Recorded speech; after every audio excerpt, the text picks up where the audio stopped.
We've told parents that now more than ever, they will now be the facilitator at home for learning.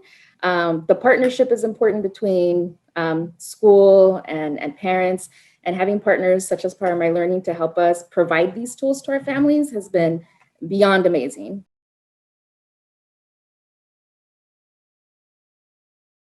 Families bring so much assets to the table, and we've always been an asset-based organization and have viewed families that way. But I think even we've been blown away by how much families can do. I mean, none of us thought we could do this when the lockdowns happened, and I think we've all been amazed at what we've been able to accomplish.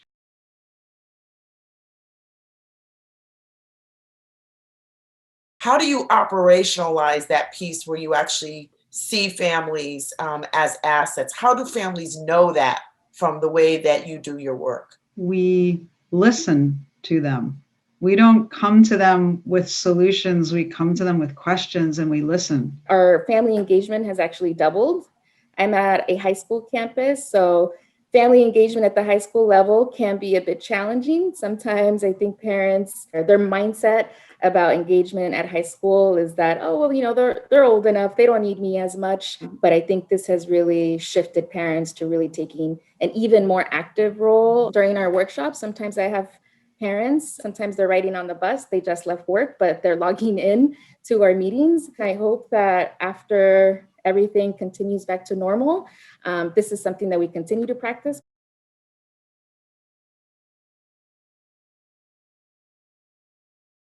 The relationships that schools had with their parents beforehand, that they had with their students beforehand, that would be the biggest predictor of how well they would do at the building closures.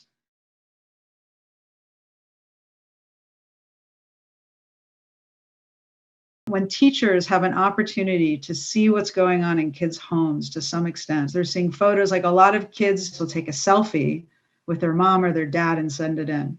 When teachers see that, it changes their mental models about families. It changes their mental model that, okay, this family has never shown up for anything in the school building. They then connect that to, therefore, this family doesn't care. They care deeply. They just can't take off from work to show up for an event.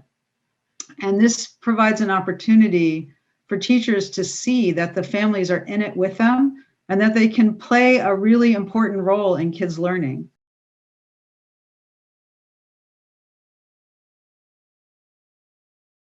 What would you say to those practitioners if you were trying to coach them into really thinking about this type of partnership with families as an important part of their practice? So if your goals are you want to see your students develop mastery of rigorous content, you want to see your students develop social emotional learning skills, if you don't involve their families, it's a miss.